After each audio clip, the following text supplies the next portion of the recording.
2 packet കൊണ്ട് പനീർ ഉണ്ടാക്കിയില്ലേ, അതിന് വേണ്ടിയിട്ട് ഇത്രയും സവാള എടുത്ത് കട്ട് ചെയ്ത് ഇതെല്ലാം വഴറ്റാൻ ഇട്ട് കൊടുക്കുന്നുണ്ട്. ഞാൻ ഓയിലാണ് വഴറ്റാൻ ഇട്ട് കൊടുക്കുന്നത്. നിങ്ങൾക്ക് വേണമെങ്കിൽ ബട്ടർ ഉണ്ടെങ്കിൽ ബട്ടറിൽ ഇട്ട് കൊടുക്കാം. ഇനി അതിലേക്ക് തക്കാളി ഇട്ട് കുറച്ച് ഉപ്പും കൂടി ഇട്ട് നല്ലപോലെ ഒന്ന് ചൂടാക്കണം. ചൂടാക്കിയ ശേഷം ഇതുപോലെ കുറച്ച് മല്ലിപ്പൊടി, മുളക് പൊടി, മഞ്ഞൾപ്പൊടി കൂടി ഇട്ട് ഒന്നും കൂടി ഒന്ന് മിക്സ് ചെയ്ത് നമുക്കത് നല്ലപോലെ പേസ്റ്റാക്കി എടുക്കണം. പേസ്റ്റാക്കി എടുക്കുന്ന സമയത്ത് കുറച്ച് കശുവണ്ടി ഞാൻ വെള്ളത്തിൽ കുതിർക്കായിട്ടിട്ടുണ്ടായിരുന്നു. ആ കശുവണ്ടിയും കൂടി ഇട്ടിട്ട് പേസ്റ്റാക്കി എടുക്കാം.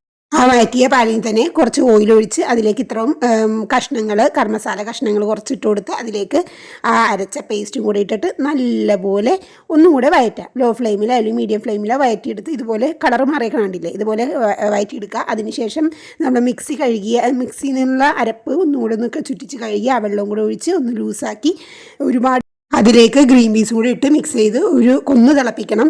തിളച്ച് വരുമ്പോൾ തന്നെ അതിലേക്ക് പനീറും കൂടി ഇട്ട് ഒരു 10 മിനിറ്റ് മീഡിയം ഫ്ലെയിമിൽ തിളപ്പിച്ച് കഴിഞ്ഞാൽ നമ്മുടെ പനീർ മസാല റെഡിയായി.